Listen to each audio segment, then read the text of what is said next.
Yo, hello and welcome to the Super 6 podcast. It's your boy Bayo, Akinfenwa, and I got my girl LW over there.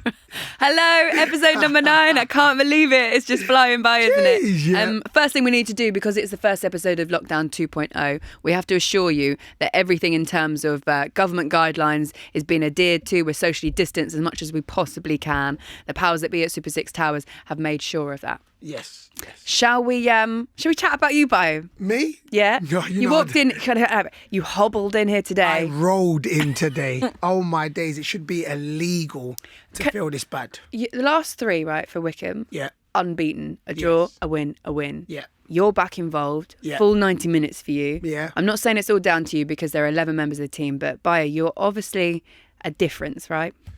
Yeah, listen, I say that I think the way I play and the way the Wickham play, I've been there. This is my 4th season now, so of course we very know how I play, how we play. And look, I know what I bring to the team. Listen, I know what I bring to the team, but also I'll say that we was growing. We was growing into this league. I said at the beginning that it was either we was going to hit the league or hit the ground running with the momentum, or we would just kind of have to acclimatise ourselves to the league. And I think that's what has kind of happened. We've realised that we can compete in this league, and that's what's happened. So long may it continue. But I ain't going to lie, days like these make me question, do I still want to play this game? Because I said it should be illegal to feel this stiff and this bad after a game. But getting 3 points makes it worth it. Look, it's amazing for you guys because getting promoted and coming into the Championship, which is notoriously a difficult league, hard league, lots of games as well, like lots of game time. You're now getting points, and that must just be such a relief. The pressure must feel like it's lifting. Yeah, listen, I think that maybe we lost our way a little bit in the sense where, every game's a big game. So maybe we started just to come away from, our cause and what our culture was a little bit. And I guess we've gone back to that in the sense where, look, if we have to ruffle some feathers, so be it, We are the small Wickham in this league, and there's no getting around it, and we are the underdogs. I don't think there's one game where we're going to be favourites. And I think maybe, not that we're feeling sorry for ourselves, but we came away from that a little bit. And recently in the last 3 weeks, we've gone back to, it's going to be us against the world, and we'll enjoy that. So long may it continue, us picking up points. But other than that, how you been? You been good? I've been good. I've been busy, cracking on with life, just as I always am. I'm looking forward to today. You know why? I'm an Arsenal. Yeah, I already know. You know this. I already know. We have a special guest, very special guest. Before we start talking about Arsenal, because I know I'm a Liverpool fan, and word on the street is you're going to go interview my guy Mo Salah. Yeah. Is that true? Listen, it's true. You're going to meet, yeah?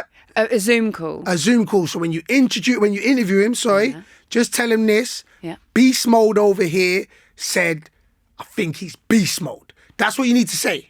So you think he's beast mode? Yeah, say he's beast mode and... From one beast to another. One beast to another and bring home the win against Man City. And bring home the win. Yeah. I'll do it for you. Yeah. Yeah, cool. All right, so we've got it on tape. If you don't, there's going to be consequences. I don't want to feel like I'm intimidating or threatening you, but there will be consequences. I can't take you seriously when you get like that. I can't take you're too soft. You're still I know, too soft. I know. You know what? I have to do it because after I didn't do it, Jurgen Klopp, I still feel guilty about that one. Yes. Yeah, so I'll do it for you. I'll do it for you. Cool. What happens if he goes, who's that? You tell him what I'm going to find him. I'll tweet him and I'll send him a message. I'll be like, big time. But it's cool. You don't have to know me. I'm cool. All right. So let's tell you what's coming up on the podcast today. It's an exciting one. We are going to be joined by none of that. Who? Oh, him. You remember the time?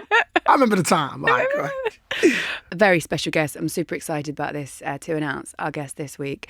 We're so grateful that he's joining us. He's got a spare bit of time on his hands at the moment, so we're lucky that we can get a little bit of that. It's Jack Wilshere. Good morning, Jack. Good morning, guys. What's going on, brother? Beast, how are you? Yeah, I can't complain. Yourself? Yeah, I'm good, thanks, mate. Do you know what I love the most, yeah? I just love how he's chilling, yeah? I just see all the England caps behind him. You see that? I know. It's not. It's light work. It's light work. What else is in that room? Is that an office? It is. There's another beast in here as well, look. Oh, that's your Doberman, isn't it? No, not Doberman. Oh, no, it's not the Dobe. German Shepherd. Jack, first of all, everyone wants to know how you are, what you're up to, what's going on at the moment. Yeah, first of all, I'm good, thanks. It's different for me. Like, I've never been in this position. What am I doing? I've got a training regime that I've been sticking to. It's getting a little bit boring now doing it on your own. Especially, well, to be fair, I was actually doing it with a group of lads, a group of friends, a few people that I know. And obviously now, with this new lockdown, it's only one-on-one. So I'm back to running in the park on my own with my dog. Just trying to stay fit and ready for when I get the chance. Listen, I swear to you, I'm not even joking. But you see right now, yeah, Wickham's unbeaten in 3. Let me just throw that out there for the world to know and that. You know what I'm saying? So you don't need me? No. Because we know how tough this championship is. I beg, come down to Wickham. I literally think, I've been watching you for years, and I literally think your link-up play with the big man, because I can't really run, so you'll find my feet. I'm telling you, I think we'll smash the champ. Oh, mate, listen, I'm telling you don't need me. I've seen you lot play, and you got out League One. Surely League One is, everyone says League One's so tough to get out of. It must have been, you've done it. Look, I've only started 3 games in the champ, and League One is mad intense. So what you're telling me is the 3 games you started, you haven't lost. I listen. I see how you picked that up in it, and I don't want to toot my own horn, but toot. Listen, toot. No, listen. Come on now. We was performing before I got back. I just kind of put the extra little something in there. But what I find is with the champ is every game's a big game. So just mentally, it's like, in the lower leagues, you've got teams where, and I'm not disrespecting nobody because Wickham was one of them, where you feel like, we know we're going to get 3 points, on this. Whereas in the champ, it ain't. Our last 5 games is Watford, Sheffield Wednesday, Birmingham, Nottingham Forest. So it don't get no easy, if you understand what I'm saying. So that's what I found with the champ. Mentally, it's crazy. Do you know what I quite like is that Jack's come on and he's interviewed you. That's crazy. That's mad. He just flipped it on me. He's like, enough about me. What about you? We're going to get back on him right here. Can I just say, Jack, I think I speak for pretty much everybody who watches football when they say that I can't believe that you are a free agent at the moment. You're, 28? Yeah, 28. So 28 years old. I'm an Arsenal fan, obviously, so I'll always hold a candle for Jack Wilshere and want to see your career go from strength to strength. So what is it that you're looking for? What do you want the next move to be?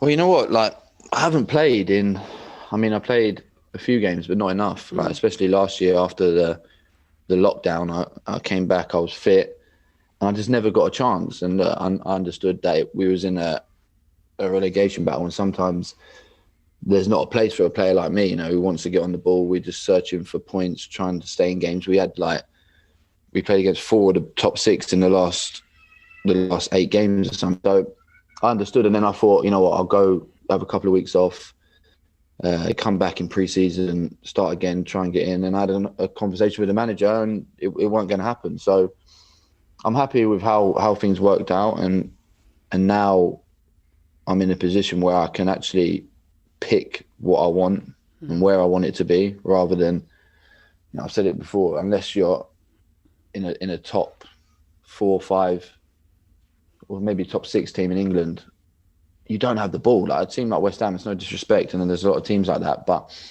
when they go into games, it's not about dominating the ball, and that's the type of player I am. So I want to play for a team where majority of the time, listen, I know you have to defend, and that's football, but the majority of the time I want to be on the ball and trying to make things happen. So, I said it loads of times, I'm open to everything. I'm open to MLS, Europe, anything, and I just want to pick the right one with a good manager. All right, so I'm hearing you talking it, and so of course you're a ball player, love to express. You come alive when the ball's at your feet. I get all that. So are you at a stage where you're right now, like, look, 28, it's crazy that you're still 28, because I feel like you've been in the game for so long that you should be older. But that's, I'm not even, that's how much, like, you know what I'm saying? Like, you bust on the scene when you was a kid, and you've just been here ever since, ever present. So what I'm trying to find out now is, are you at the age of 28, like, look, not that you're not going to try and adapt your game. You're just going to be like, listen, I can pick and choose. I want to enjoy my football.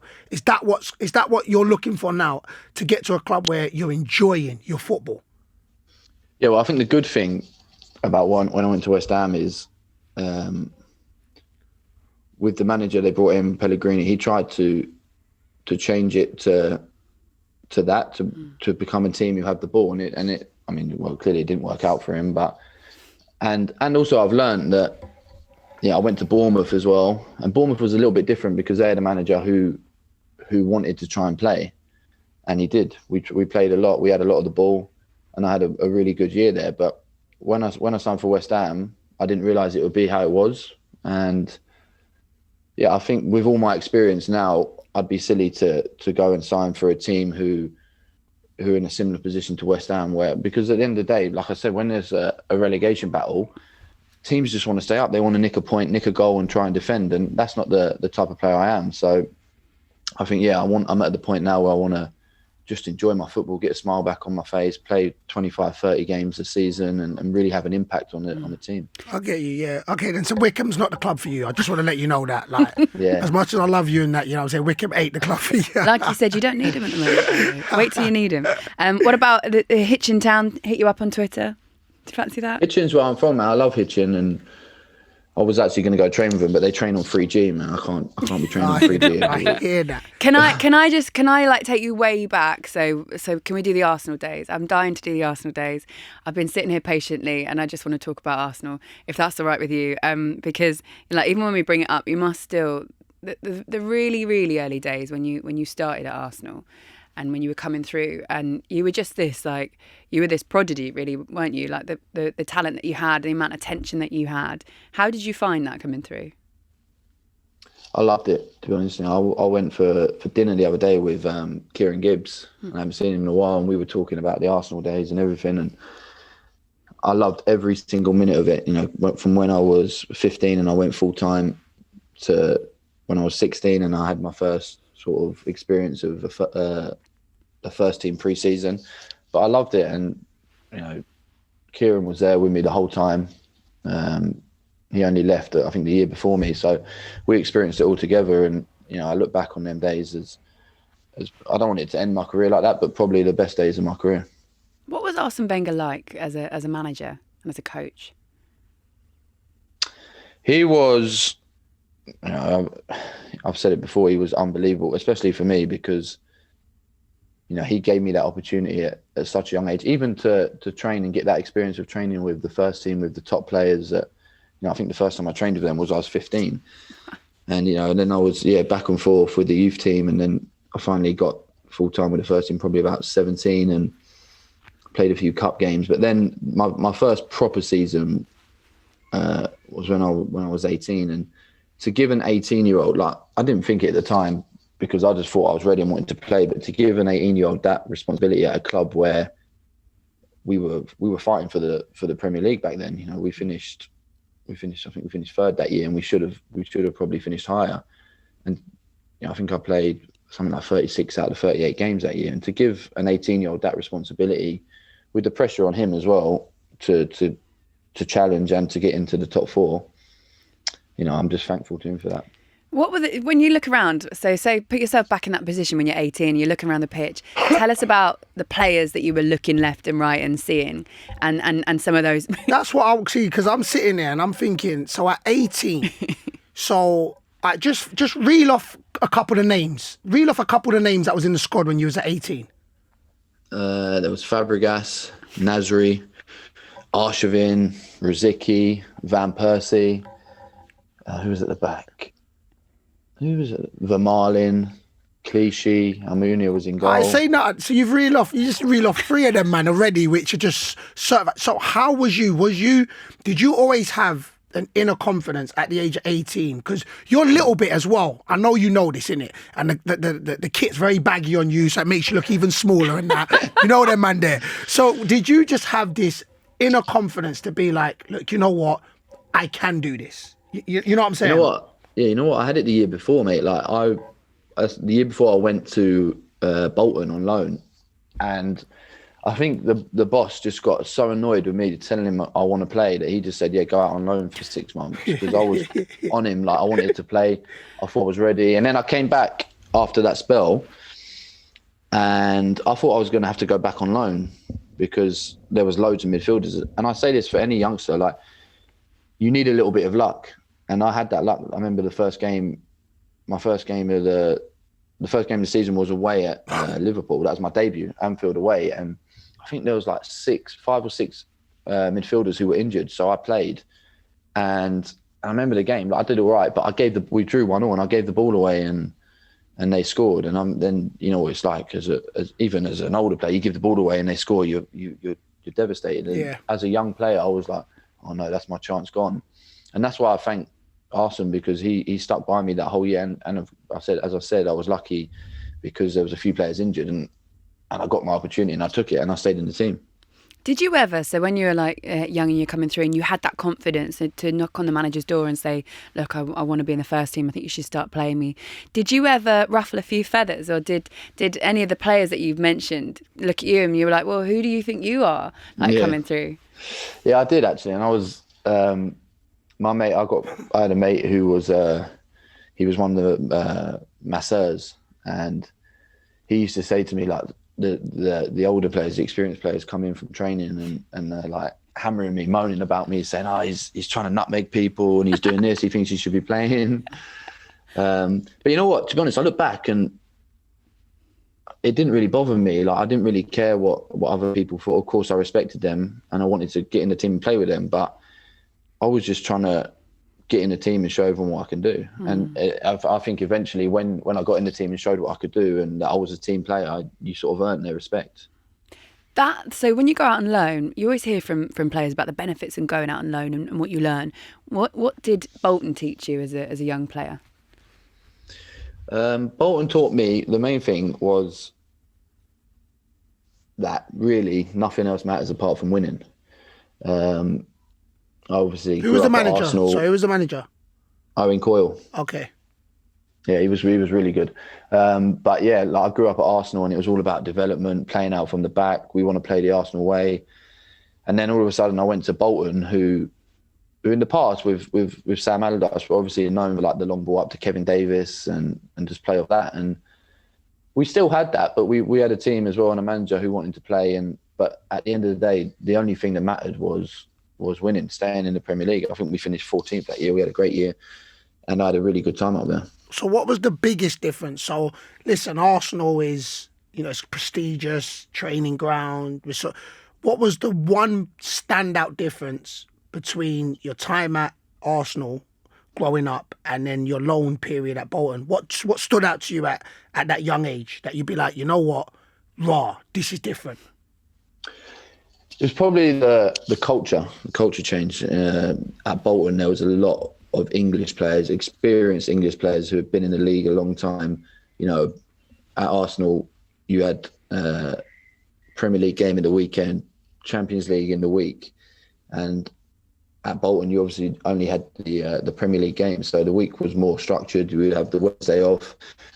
All the lads would go out on a Tuesday night, standard. I mean, you obviously didn't have that at that culture of not a drinking culture, but more of a togetherness with the English players. And that's what I really enjoyed as well. Like, I've got friends who I speak to even now that I played with at Bolton, and yeah, it's probably that sort of going out together, being more of a team. And don't get me wrong, when I came back to Arsenal and I got into the team and like a few of the older foreign lads left, we created that with the English lads at Arsenal. And yeah, that was an enjoyable part. Some of my memories of Arsenal of late especially and winning cup competitions are involving you. And there's one that I specifically remember, and it was after, I'm trying to remember which year it was now. Would it have been 2015 or 14? Basically, you're celebrating and it's after Arsenal won the FA Cup and you've got the microphone and you're singing to the crowd and you're singing specific songs about Spurs. And they're just hilarious. They're just really funny moments. Those, like, having the opportunity to bring some sort of cup back to Arsenal and to win something after a long time, a long period that you've been at that club where there was a trophy drought. What was that like? It was, right, you could see what it was like. It was, you know what, Laura, it was both years as well. It was 2014 and 15. Yeah, let them know, innit? Let them know it was both years. But that's why I got fined, because I remember the first year they sent me a letter saying, look, it's unacceptable, don't do it again. And then the next year I did it again. Do you know what made me laugh? Sorry, because it's funny because your demeanour seems quiet on the pitch, innit? So we bucked up a couple times outside, but your demeanour seemed quiet. And when I saw that video, I was busting up because I was like, it just showed so much passion. You know, sometimes they go on like footballers are robots, and whereas, bruv, you're an Arsenal man. But when you picked up the mic, it was pure elation. And listen, rivalry's rivalry. You know what I'm saying? And you've got players in Spurs that you play for England that you do respect. But rivalry's rivalry. So when I see you on the mic, I was like, yo, this guy's a G. I'm not going to lie. I swear down, you know what I'm saying? I rate you for that. You know what? It was just like, when I first got into the team, we lost in the Carling Cup final I think it was 2011. And that was my first year in the team, and obviously there'd been a few years where Arsenal hadn't won anything. And I was like, I got into the team, got to the final, and I was like, Jesus, my first year, we're going to win something here, and it's Birmingham. It's going to be unreal. Yeah, it's Birmingham. And even in the game, I'm thinking, yeah, we're going to win, and then all of a sudden they score in the last minute, and it was like heartbreaking. And I think it took, because it was a young team as well, and I think it took us a few years to sort of deal with that and get over that. And then in 2014, when we won it, it was like, it's probably the highlight of my career, and it was an unbelievable feeling. And as well, like you said, rivalry's rivalry. I've got half of my family, my mum's side, are Tottenham fans, so a lot of it was aimed at them, and all the years they've been winding me up. And but no, it was special. I love that the most. That actually it's probably not even about the fan base. It's like probably just to your family members. Yeah, it's my isn't uncle, it? and he gets on my nerves. Does he?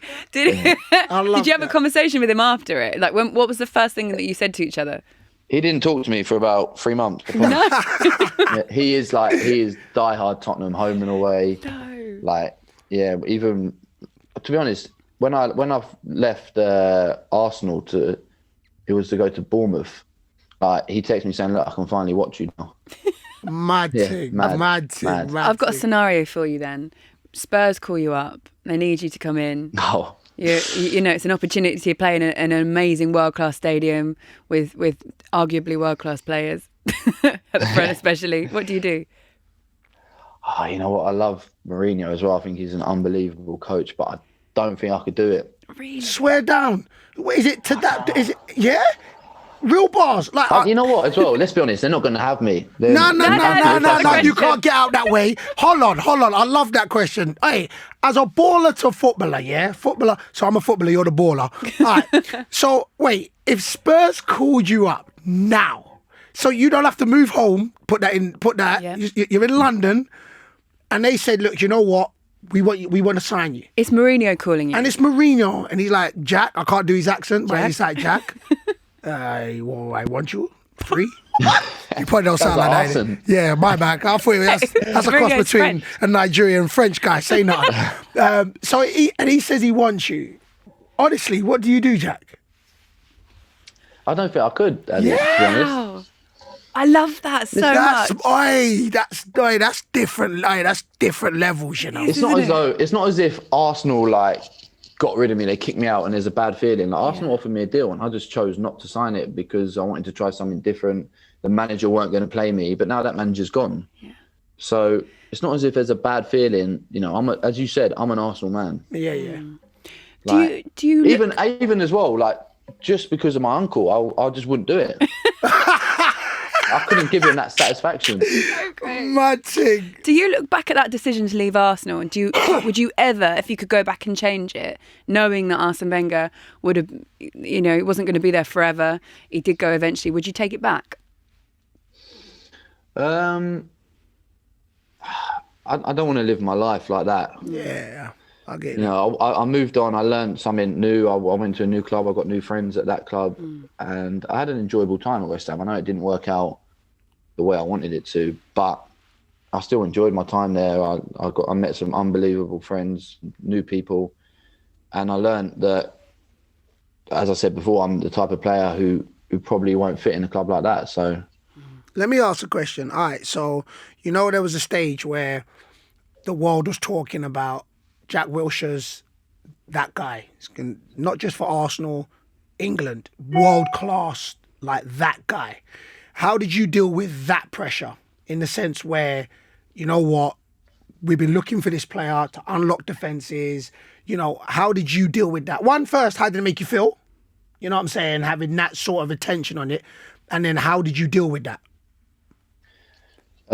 It was actually, it made me feel good. It was quite nice because I remember when it was after the Barcelona game, and that was in the February, and I'd played that whole season, and there was still question marks around me. People were saying, you know, is he good enough to play for Arsenal? Is he the player they were looking for? And then after that game, it was like, oh, okay, so he could be that good. He is the player that Arsenal were looking for. And it was actually quite nice because then I started my first game for England, and all of a sudden, it was Capello at the time. He was coming out and saying, look, this is a player England have been looking for a while. And it was actually really, really nice to sort of finally get that recognition where, listen, I still had a lot to learn. I was 18, but we're actually, he's ready to play and he's ready to make a difference. Let's talk about the England days and Capello in particular. Is he as strict as everybody says he was? Yeah, he was. You know what? It was kind of similar to Arsene Wenger. So I'd obviously been around that for a couple of years before I got into England. So it wasn't really a change for me. But looking back, then obviously Roy Hodgson came in and he was completely different to him, and he changed the whole environment, the culture. But listen, I loved Capello. He was unbelievable for me. You know, he gave me my debut. He then put me in the team, played me in big World Cup qualifiers at such a young age. What was Roy like? Because I look at Roy now, and at the age that he's at, he's something like 72, and I hope I've got that right, because if it's wrong, then it'd be really embarrassing. But he is in his sort of latter stages of his career, I think it's fair to say. Oldish. He's old. Let's just put oldish. He's oldish. He's oldish. Yeah. There's also something really wholesome about him. I can't get over it. I just think he's wonderful. But I mean, that's aside. That's from a broadcaster's perspective. What was he like as a coach, and what does he do that's good? Well, for me, I think he loved me, because there was times where I'd missed. When he first came in, I was injured, and then he put me. I missed the Euros, and then the next squad after that, when I was fit, and I'd only been fit for a month or so, he put me in the squad, and he played me, and then I played, and I went to the World Cup with him. He was brilliant. I mean, we had a bad World Cup, and that was when Gerrard and Lampard retired, and everyone was like, "Oh no, England's finished.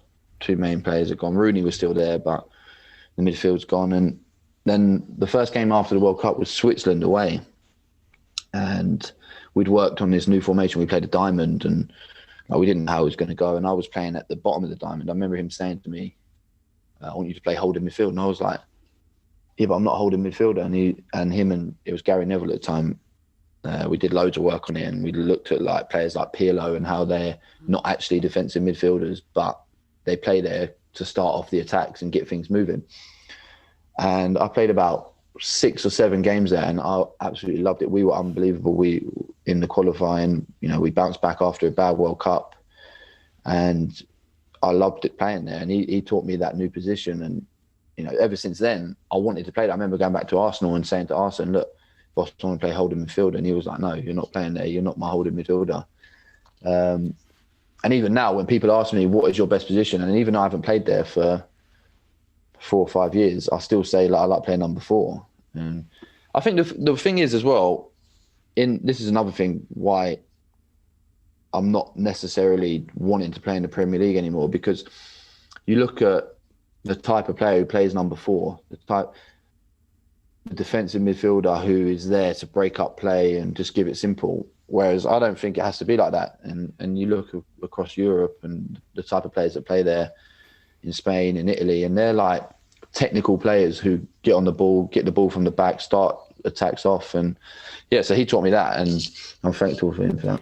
I wonder, it feels like you want to go play abroad. Yeah. That's what it feels. It feels like you're not like, you know what, the style of football I want to play is conducive to abroad. See that word, conducive? You see what I did there? Yeah. Hey, bruv, I got some words for you lot there. I'm just throwing that out there. But that's what it feels like. Is that where you are? Is that where your mind's at?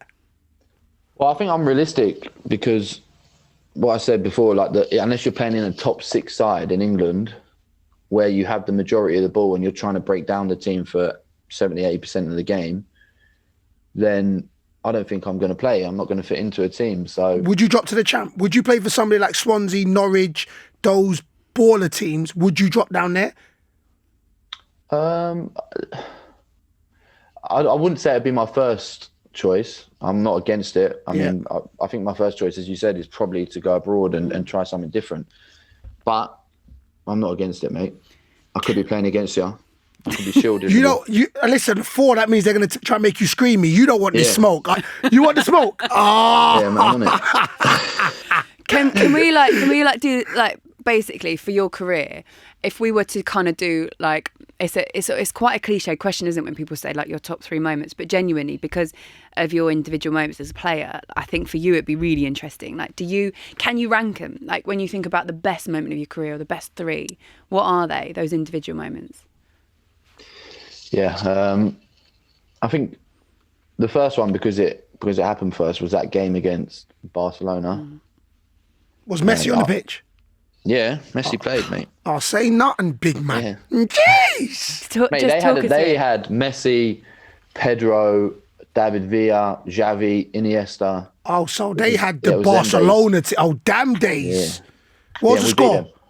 We beat them 2-1 at home. Because it's Arsenal, it's not like I really remember and care. I'm not going to lie to you. Like, it's Arsenal. It's Liverpool, isn't it? You know what I'm saying? And that's crazy because I check for you. That's how I check for you as a person, because you play for Arsenal. I still check for you. You know what I'm saying? You know them ones. That moment. Just talk us through that game at that moment, why it's your number 1. Because what I said before, everyone was like, oh, is he good enough? I'd played in the Champions League in the group stage before, but we didn't have we played against some good teams, but not Barcelona. And everyone was like, is he ready to step up to that level? And I remember it. I remember the build up to the game. You know what the papers do is like Fabregas versus Busquets, Van Persie versus Piqué. And it was like Wilshere versus Iniesta. I was like, yeah. Like, I was so nervous. I remember in the tunnel before the game. Was you nervous? Oh, I was so nervous. And you know what? I think then was when I learned, though, actually, nerves is quite a good thing. Like, it helps you focus. Yeah. Like, it makes you focus more if you're that little bit more nervous. And yeah, I remember the build up to the game and after the game. Even after the game, like, we won 2-1, and you always know after the game if you've done well or not. But it wasn't until I went home, watched the highlights, where I thought, yeah, I've done well this game. And, I proved to myself that I am. But even though I sort of knew myself, when people are questioning you and questioning whether you're ready to step up to that level, when you do it, it's an unbelievable feeling. And that from then is what gives you confidence. You're going into the next games. Unfortunately, we lost the second leg, but we were cheated. But we don't talk about that. I say nothing. I'm saying nothing. Whose shirt did you get? I got Messi's and Xavi's. Man just dropped it. Man, hold on. He said, yeah, Messi's and Xavi. Like, yeah, say where are they? Cool, where are those shirts? They're in my son's room, actually. He's got them up. Wow, really? Yeah. Your son's got those shirts up on his... Can you imagine being a son of a footballer and you're like, yeah, that's when my dad played against him, Xavi, and it's... Yeah, my sons don't really say that. Like, them man, yeah, you see, you played against the brother Aki, Accrington and Stanley and them, man. So my sons say that, your sons say Messi. It's cool, say nothing, bruv. It's all right. Moving on swiftly, you get me? Yeah, so that was one of them. The second one was 2014 when we won the first FA Cup. That was unbelievable. It was the last game of the season, obviously, and as well the way the game went. We were losing 2-0 to Hull, and I was actually on the bench for the first half. Came on in the second half. We were losing 2-0, and I was watching it, and it was like, it was soul destroying watching it. And then Santi whipped one in the top bins, and it was like, oh yeah, okay, so we could do this now. And even then, towards the end, like, the boss brought on Yaya Sanogo, and listen, I played with Yaya, and I think he was a great young player. He was unlucky with injuries, but he was unproven. Like, no one really knew what he could do.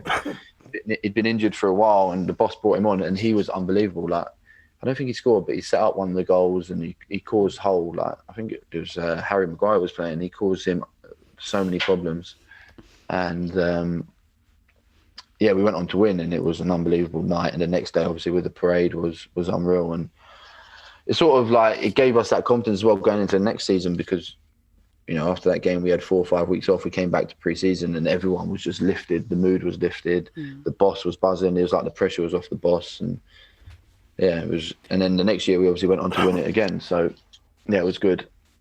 But I think the best moment when I look back on my career of today was my first, my only two, but my first two at the time, 2 goals for England. We were playing against Slovenia away, and that was after the second FA Cup when I got fined as well. So obviously, like, the press were on me. They were like, "Oh, he needs to learn. He needs to grow up. Now he's not a young player." Was that the banger goal? Like, where it come edge of the box, the back? Yeah, see, that was a bad boy finish. I remember it. Yeah, I remember as well. So I'd been getting hammered, and it was Roy actually who stuck by me. He was like, "Don't worry about it. I'm going to play you. I'm going to play you in that deep lying position."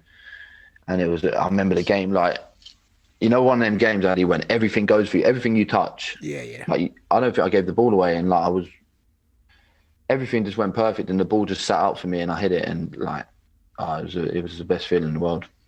When you go away for England and like represent your country, what's that kind of like environment?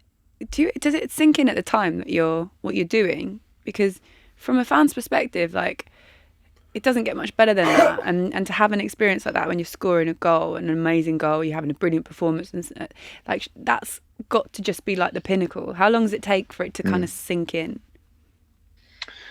Well, I was fortunate enough to do it a lot of times and go and represent my country at World Cups, in European Championships, and like, it's not really until you go to a World Cup or European. Listen, the qualifiers are brilliant, and you take, like, every time you go there, it's an honour, and every time you put on the shirt, it's fantastic. But when you go to a European Championship or a World Cup and you see the support of the people at home, and you can, like, the World Cup we went to was so disappointing. You felt the fans' pain. Like, you could really feel it within the camp after the Uruguay game when we lost. You could feel the disappointment, and it was my first time, but there was players who had been there before, Lampard, Gerrard, Rooney, and you could really feel their pain. And then obviously I went to the Euros after, and it was actually a good experience. I know we lost to Iceland, and that was like probably the worst game of my career, like the worst experience. But the group stage, we beat Wales, and we qualified out of the group, and you could really feel the support of the nation behind you.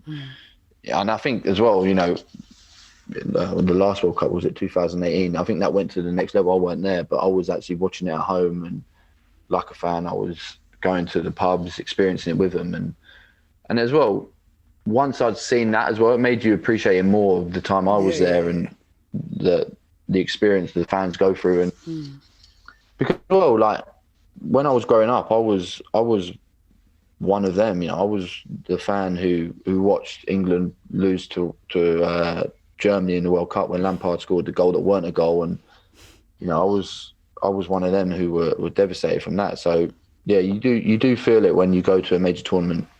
I got some quick fire questions for you. Yeah, all right. So quick fire questions. First, I want to know what was more nerve-wracking, your debut for England, or when you went into the England camp, or your first game for Arsenal? Which one was more nerve-wracking? Probably when I went into England camp. Yeah? Yeah, because that was after 2010 World Cup when England lost to Germany. And I think they lost like 4-0 and they were getting hammered. And I got called in by Capello. But I remember we met up on a Sunday night, and thank God Kieran Gibbs got called up as well. He was with me. But we went into dinner, and there was Rooney, Rio, JT, Lampard, Gerrard, like these players that I've watched growing up, and I was thinking, like, what am I doing here? And as well, Capello, like you talk about Capello being strict, and one of his rules was everyone sat on the same table at dinner and no one could leave until the last person had finished. So I was like, ate my dinner, I was sat there like not saying a word. That's so weird. That's mad. Yeah. That's mad. All right, so another one. Who's the best player you played with? I know. You played with some ballers. We ain't played together, so you know what I'm saying. Yeah. You don't have to say me, so say not. Oh my God, that's so hard. You know what? No one's ever asked me that. Everyone's asked me like top 5. Yeah, just off the dome. Don't worry, like you played with many, so you ain't I'm gonna going say. to say Cesc because I played with him for a couple of years and he was my captain. And for someone who weren't quick, weren't strong, like, yeah, I've seen him control games. And what do you think of Arteta and what he's doing with the job at Arsenal now? Yeah, looking back, like you always, at the time you never thought it because if we're honest, we just thought like he was like the manager's go-to. Do you know what I mean? He was the captain. The manager would trust him. He'd play every week. You'd always see him speaking with the manager. And he never really got involved with like the banter. I know he's a little bit older, but like he was always on time. He wouldn't accept people being late. Okay. Like you could see the disappointment in his face. Yeah. Yeah, one of them. Yeah, I've had many of my Do you know own what I mean? captains like that. Yeah, man, he would have hated me. I'm always late. Like yeah, he don't really say much, but you can see it when you disappoint him. You can see it. Yeah. Jack, is he quite boring? Not boring because he Straight. would arrange the night out, the odd night out for the lads as well. Don't get me wrong, it weren't going on a proper night out, but he'd get the lads together and we'd go bowling or something. But I think he's doing a fantastic job, like especially for his first managerial job, like to be a club like Arsenal, and obviously Arsenal weren't in a good place when he took over, and he seems like slowly the players are listening to him. They see that he's got a process and everyone's jumping on it. You know, it's a great result against United away. You know, I think over the years when you've watched Arsenal, and when I was there, Arsenal was all about, and Arsenal would always say, look, if we play our game, we'd be all right. And, you know, 9 times out of 10 that worked. We had a great team and we'd go places and win. And then all of a sudden, you know, when Emery came in and they didn't really have that same level of player, you know, they went through a bad stage, and now I think they're on the other side of that, and that's all thanks to Arteta. Is he like, obviously you know him as a player, but is he the kind of coach that you would like to be coached by? That's not a loaded question, just in terms of what he does, because it looks like he is coaching those players and individually they're getting better. Yeah, I think, you know, I don't know him as a coach, but speaking to the players, speaking to some of the staff that were there, he is a proper hands-on coach. He's involved with everything. He takes the sessions. It's all like coach-led sessions where he's telling the players where they should be, what they should do. And I think you can see that as well. And everyone's starting to listen to him. And yeah, you know, I think every player wants to play for a coach where you get a lot of instructions. You know exactly what you're doing. There's no grey areas. You go on the pitch, you know that he should be there, I should be there. That's my job. And there's no like blame. There's no passing the buck. If that's your man, that's your man. What do you think of the Premier League this season? Because we just keep talking about how it just feels like there are so many goals, and all the kind of other things aside, like VAR and the rules and all that sort of stuff. What do you think about it so far, what you've seen? I think a big part of some of the results is the fact that there's no fans. Like, I don't know what it's like in the Champ, Addy, but like, I mean, you want if the fans were there at Old Trafford, would Tottenham have beat them 6-1? Probably not. Yeah. And like, I think a lot of the games that I didn't play towards the end of last season, but I sat on the bench in the stadium watching it, and they feel like training games. Yeah. You know? And sometimes in training, you know, you could have a team that's got loads of young players and against the first team, and all of a sudden the young players beat them, and like that can happen in training, and that seems to be happening. You know, Villa go and smash Liverpool 7-2, whatever it was, and Like, I don't think that would be happening if fans were in the stadium. I think fans give you something extra when you're doing well and when you're doing bad. Like, if you're doing bad and you're giving the ball away, you can feel the anxiety building in the stadium, and it pushes you on. It gives you that extra 5 or 10%. And, you know, the intensity of the games isn't the same. And I think that helps as well. When the fans are in, the intensity goes up and you build your way into the game and you improve. But it seems like teams are just going into games and anything can happen. Like, of course, some teams are dealing with it better, but anything can happen. And I think that's what we're seeing. I think fans keep you honest. You know, that's it literally keeps you honest. You know, if you're not running back or if you're not, you try more things because, you know, if certain things don't come off, fans will be on you. So I do think it's a massive, it's a massive miss to not have fans there. So that's what I want to ask you. So with the Premier League or just football in general, look, you bust on the scene when you was young. So a few things I want to get you. What advice would you give youngsters now? And how much do you think the game's changed from when you came on the scene to kind of like now? Yeah, I think it's completely different. And because I broke into the team when I was 16, first of all. And I don't think you'll see that now because of all the, not the problems, but all the things that go with it. You know, you've got more sports science, you've got more science in the game where, I'm not saying it's a bad thing, but, you know, players are looked after more, probably. You know, even when I was young, you know, I'd go and train every day. I'd want to play all the time, and that's probably was part of my problem. But at the same time, I was enjoying every moment. And, you know, the main thing that I always say to youngsters is when you get your chance, you have to be ready. You have to take your chance, because even I used to look at it like, you know, when, as I said, I was 15 when I first went and trained with the first team, and I used to see it like an opportunity. I used to think, right, this is my chance, because I've seen players who were as good, if not better than me at that age, and would go over to train with the first team, and they'd miscontrol the ball, or their nerves would get the better of them, and they wouldn't be seen again for 5 or 6 months. You know, when the first team needed a player, they'd ask for someone else. And I used to see things like that and think, right, this is my opportunity. I have to do everything right. I have to show them that I've got a good attitude, and as well, like I said, I had a lot of luck with when I first got into the team with players being injured, and you need a little bit of luck. But once you get that little bit of luck, you have to take your chance. Jack, you mentioned earlier on about your relationship with the media. I always remember that there was a photo of you with a cigarette, and that was just like one of the times where it felt like the media had in some way stung you. How would you sort of describe that relationship? And did you ever feel that it was because you had this extra level of talent that they almost they treated you a little bit differently, or how would you describe it? I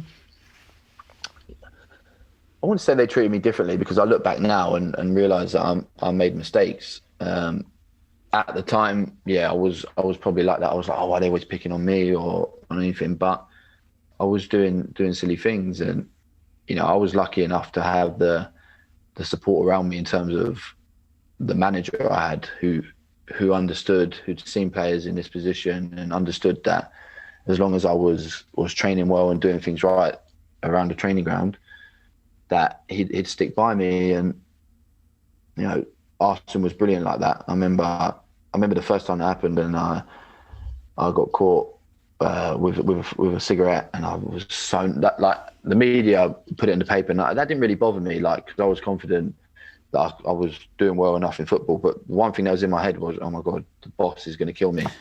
And I remember going in the next day and like walking onto the training pitch, and the boss was there, and he was like, yeah, don't worry, when I have a drink, I like a cigarette as well. I was like, oh my God, thank God for that.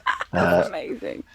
Yeah, so I think, I mean, listen, when you're English and you're playing at a young age and a lot of hopes are put on you, then you're always going to have that spotlight on you. And I had it on me, and I learned things. And, you know, I'd always try and help young English players now and try and give them that guidance, because it can affect players differently. It didn't really affect me, but and it's easier now to get Caught not out. stitched up, but more caught out because of social media. That's what I wanted to ask you. Yeah, I want to ask you, how's your viewpoint now on like the modern game, modern footballer with social media? Are you an advocate for social media? Do you think it's harder now there's social media? I mean, what's your take on that? I think it's harder now, and you have to be a certain type of character, not even player, a certain type of character to be able to handle it mentally, because I've played with players, I'm not going to name names, but as soon as the game finished, they're looking on social media, Twitter, to see how they played, and I was never one of them, so I was okay. But I think that can affect you, because you might come off the pitch thinking you've had a good game, and there might be 100 comments on your Insta or your Twitter saying well played, but it's like anything. If there's one comment that is negative and says you didn't, that sticks in your head, and it don't matter who you are. That's always the case. And I think I was able to, and because I still get hammered now, I go on my Twitter now and someone's saying retire, you've passed it, or something like that, and it really, really doesn't affect me. But if you're not that way inclined and you're mentally a little bit weaker, it can affect you, and it gives people a platform to hammer you and not know you. So yeah, I mean, listen, I think social media has its positives, but there's a lot of negatives as well. I wanted to ask you as well in regards to that about injuries, because both of you have experienced it. Bayo, you just come out of an injury as well, an operation that you had to have. How difficult is that? Because I always think that is one thing that you can't control. Like you can train all week and have a good game or a bad game, and you can make mistakes. But with injuries, you can't control it. And you've had your fair share, Jack, in your career where you've been sidelined for such a long amount of time.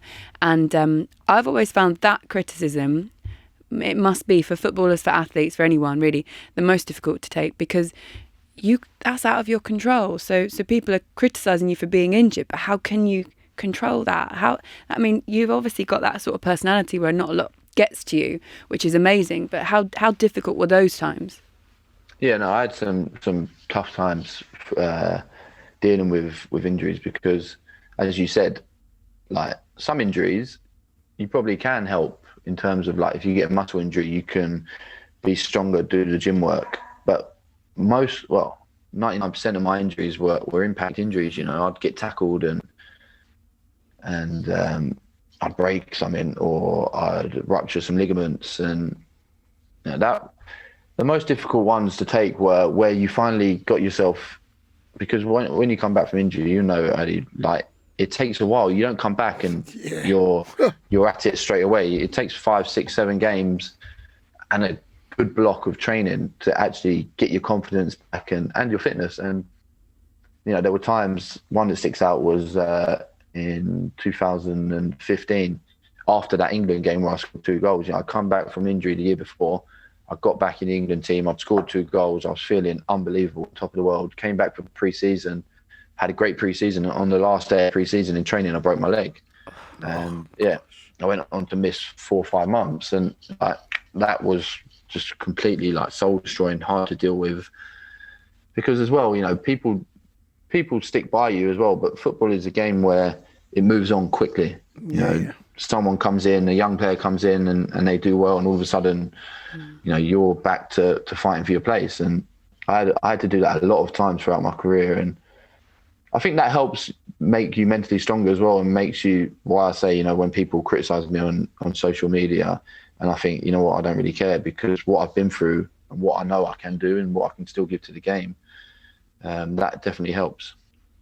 That's massive. Listen, I'm for you, man. I'm with you. I think the mental side of the game is as important. I've had my injuries. To be fair, you've had some serious injuries, and I guess people on the outside don't see all the work you put in. They only see the headlines that comes out saying, oh, so and so and so. And it's just to keep coming back from certain things. It's a mental game. Agreed. It's hard. But listen, salute, man. Real talk, Jack. Salute. Thanks, mate. Can I ask you about Santi Cazorla? Because you've mentioned him a couple of times, and he's one of those players that is just a joy to watch and just an incredible player.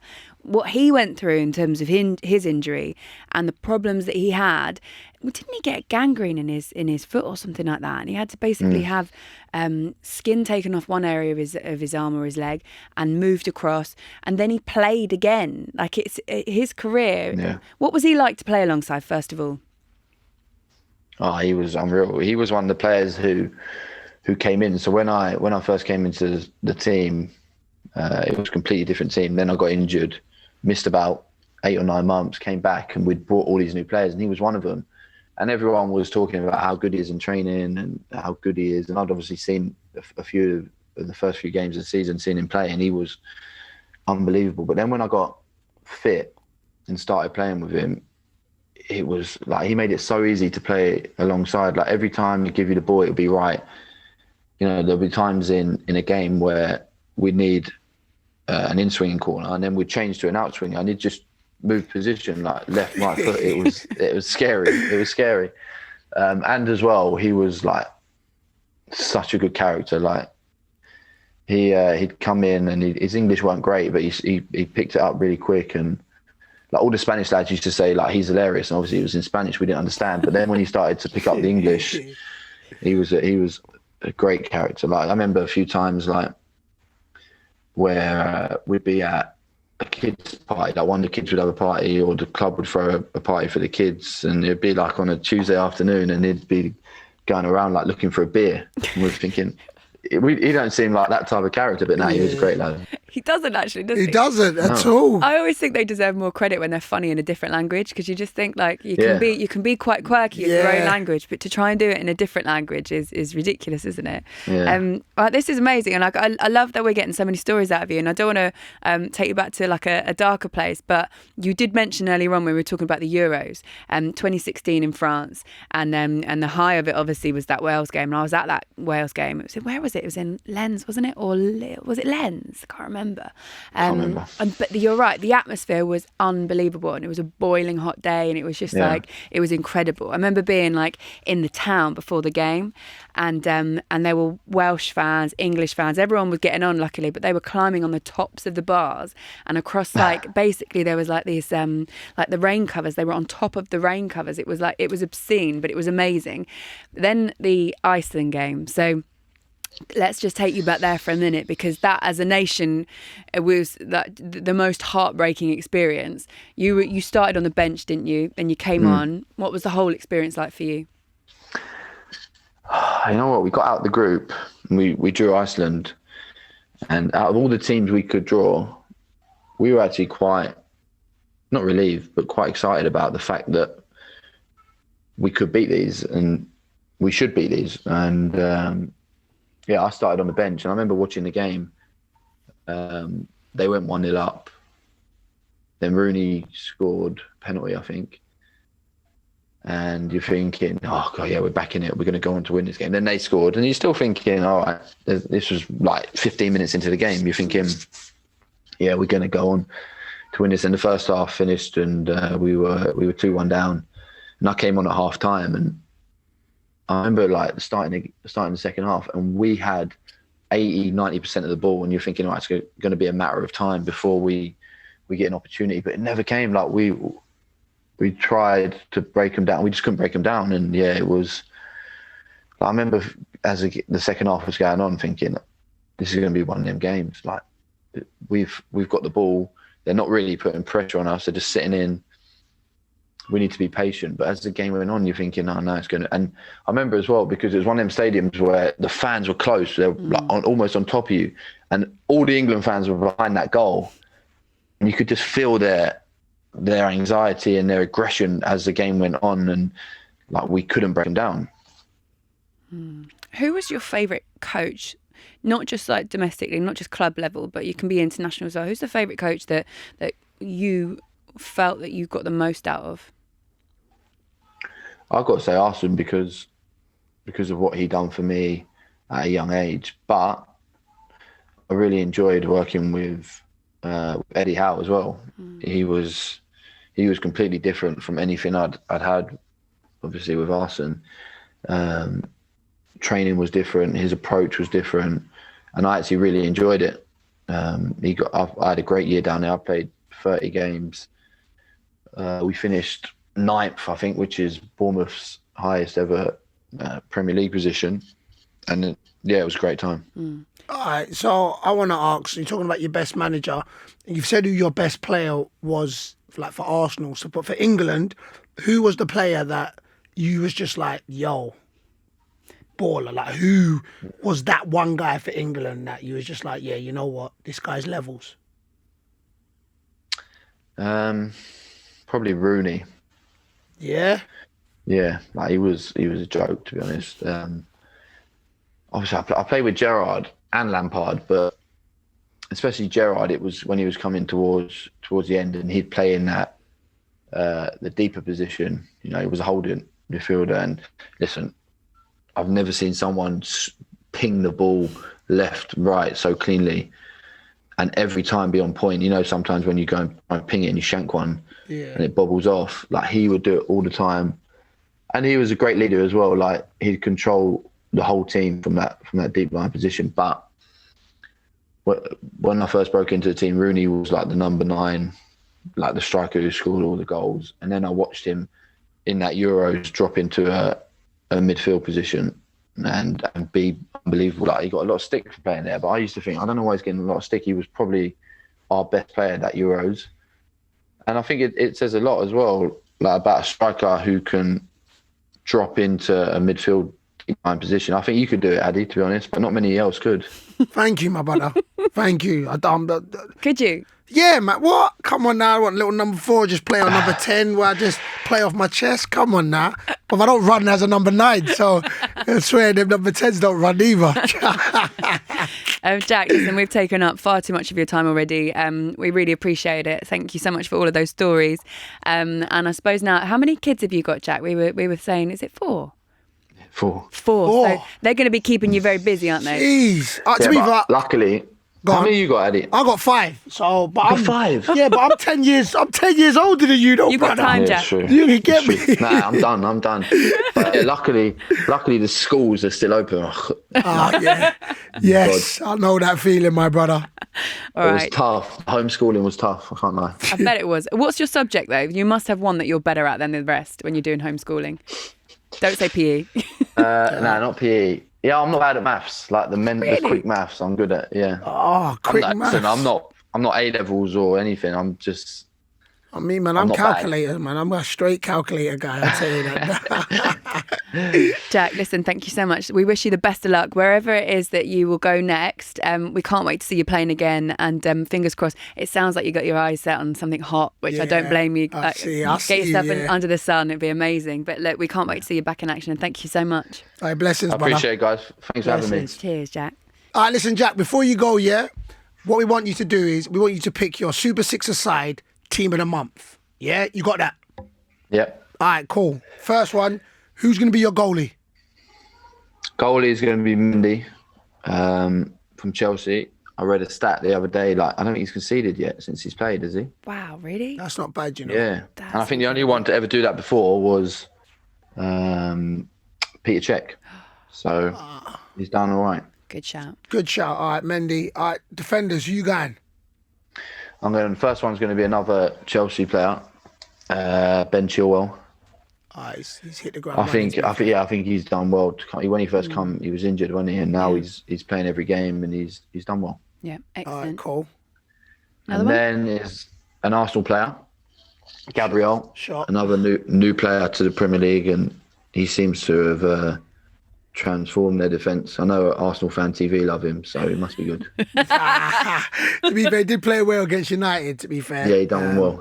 We can't put Partey in because it's too early. But if we were to put him in just on that one performance in midfield, would you have him in there? Yeah, or El Neni. I played with El Neni. Oh, yeah. And I You, thought he was man, you unbelievable. both of you, I just feel like I'm surrounded by Arsenal heads out here. Yeah, but you know what though? He's right though, because he's like revived. That's Arteta, isn't it? Bringing him back in. Yeah, he was on loan last year, wasn't he? Yeah. He got shipped out, and to come back, this shows good level mentally, and when I played with him, he was good, and he would run 13, 14k a game. Oh. And he seems to have added a little bit more technically to his game, which is maybe down to Arteta. You saw that running as well against Manchester United, like towards the end. It was literally when like, he was pressing. Oh, it's unbelievable, wasn't it? Do you want to stick him in there? Are you having him in? Oh, you can't, I suppose. You can't. Well, No, I can't. No? I would, but I'm going to go in midfield with Ward-Prowse. Nice. Oh, nice. How is he so good? I know. In terms of those free kicks that he scored as well, that were basically identical to each other. Like, to do it twice in a game, is like to have that. I think a lot of it comes down to concentration as well, because sometimes when you're taking a free kick, like you picture it how it's going to happen, and it never happens like that. And he's done it twice in a row. Like, you look at before he takes it, when it zooms in on him, he's the focus.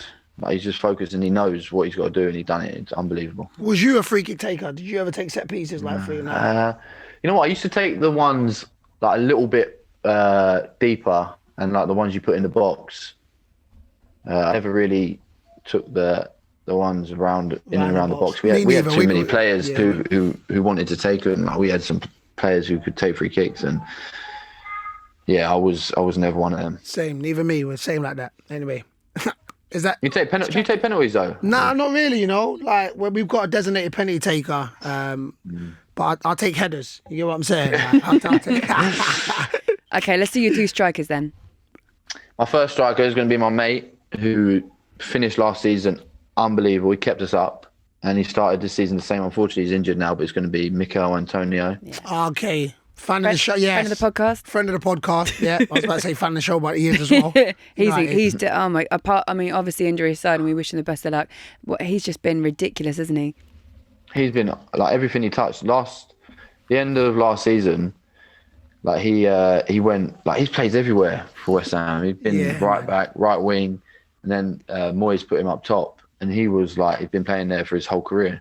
I remember he scored against Norwich. He scored 4 goals in a game. Like, but even unbelievable. The bicycle kick he scored the other day was insane. I'm going to throw you out there right now. Do you think that there's like an outside shout that he should get like an England call up? I think if he weren't injured, he should be, of course. If the manager is picking on form, like he says he is, and then he's, arguably probably him and Kane. Actually, there is a lot of English strikers that are doing well. Right, Danny Ings, Calvert-Lewin. Calvert-Lewin, Bamford. Yep. Yeah. Well, listen, I'd put him in because he's my mate, but you've got space for one more, Jack. Yeah, you got. Yeah. Who are you going to put in? I heard you say Kane. Did you say Kane? You say Kane? Nah. No. I wouldn't put a Spurs player in, would you? Yeah. Nah, no chance. No. I'm going to go with Patrick Bamford. Nice. Because like. He obviously done really well in the champ, and then there was a lot of talk about Leeds are going to need to buy a striker, and they did actually, didn't they? They bought that Rodriguez, but he scored a hat-trick the other day, and I've watched a few of Leeds games, and he plays well. Like, I know he scored a hat-trick, but sometimes he doesn't get the credit for when he don't score goals for the link-up play, and he's done really well. That's hard as well, because when they got promoted, he was the first name out of people's mouths to say he's probably not going to be good enough. He probably can't do it in the Premier League. That must be hard if you're. Yeah, it must be hard because he's worked so hard for the team in the Championship and individually as well to get his chance in the Prem, and then all of a sudden he hasn't even played a game, and people are saying he's not going to be good enough. So that's tough, and he's proven them wrong though. Yeah, that's a good thing about it, man. Mendy in goal, Gabriel and Chilwell at the back, Prowse in midfield, Bamford and Antonio up front. That's a good team. That's a great team. That's a good team. All right, Jack, thank you so much. Blessings, my brother. We'll let you go there. We actually will let you go this time. Okay, it's time now to look at the Super 6 fixtures for round 12. Round 11, it was another midweek set of matches. It took place on Tuesday night. Mixture of Championship and Champions League games. Now you can download the Super 6 app, create an account and play for free by predicting the scores of 6 chosen matches to be in with a chance of winning £250,000 this week. And a reminder, Bayo, it's completely free. Yes, it is. Remember that we have our own Super 6 league. Join using the code Super6 and there is a £1,000 prize for the winner of that league. Another reminder that you can invite your friends to join Super 6, and if any of your invited friends go on to win the jackpot, then you will win £25,000. Okay, prediction time. So here we're going to go. We're going to rattle through these. We're just going to give our score predictions for these ones. The first one, Bayo, Norwich v Swansea. What do you reckon? I'm going to go, because I ain't been great, Norwich 3-1. 3-1 Norwich. Do you know, I'm going to go high scoring with that one as well. I'm going to say 3-2, but going to Norwich as well. So both going for Norwich wins. Okay. Next one, Birmingham. Birmingham aren't all that, are they? Listen, I don't want to say nothing about that. You know what I'm saying. So, boy, listen, both of them have come off losses. We afflicted Birmingham's one. Anyway, but I do think that Bournemouth will win this. I think Bournemouth will bounce back and win it 2-1. Yeah, Bournemouth have been looking all right, haven't they? I'm going to say Bournemouth 2-0. So that is an away win for Bournemouth for both of us. Okay, next one. Watford v Commentary. You got a draw out of Watford, didn't you? Yeah, we did. And to be fair, Watford won 3-2, I think, last night again. And Coventry do score goals. So I'm going to say a high scoring, and I'm going to say 3-2 Watford. Do you know what? I'm going to say a little bit less. I'm going to say 1-0, but I'm going to go for Watford as well. We aren't really disagreeing with each other today. I know, I don't like it. I do want to see Troy Deeney get in the game, though. So do I, man. Okay, next one. Brentford, Borough. What do you reckon? I'm going to go Brentford for it. I think Ivan Toney's been scoring goals. So I actually did say 2-0, but I'm going to go 2-1 Brentford. I'm actually going to go for an upset here, and I'm just going to say 1-0 Borough. I'm only doing that just so we're different. So we're different, yeah, because technically, it don't feel nice when we're on the same wavelength. You know what I'm saying? It felt weird. I've gone against what I think. Cool with that. Yeah, okay, Borough 1-0. It's completely out there, isn't it? All right, last one. Darby v Barnsley. Listen, Derby's struggling at the moment. Barnsley, I think, got a win. Listen, I'm just going to go safety, and I'm going to think a 1-1 draw. Oh, that's what I went with. That's a lie. You're trying to be like, hey. But if that's what you're going for, because we did go different on the other one, you can go 1-1. All right, brilliant. It's the only one we properly agree on. 1-1. Right, cool. Let's do the Premier League game. Crystal Palace against Leeds. Now, Leeds, really, their last performance, the first time really that I've looked at them this season and gone, are the cracks sort of appearing? I'm not sure if they are, if that was just like a bad game or whatever. This one I think is quite difficult. I think Roy Hodgson always quite organised, isn't he? I'm going to go here for a Leeds win. Yeah. And I'm sorry to Crystal Palace. I'm sorry to Andros Townsend. I work with him quite regularly. But I'm going to go for a Leeds win here.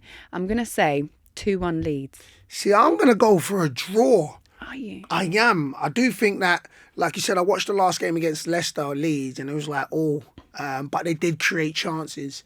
But Crystal Palace are solid and they can score goals. So I'm going to say 2-2. Okay, right, that is it for this week. Thank you so much for listening. And our thanks to Jack Wilshere as well for joining us. Do you think I fangirled a bit too hard there? Just a little bit, but anyway, it's standard for you, LW, you get me? It's done now. At least he wasn't in the room. It would have been completely embarrassing for him. Anyway, give us a follow on Twitter @Super6.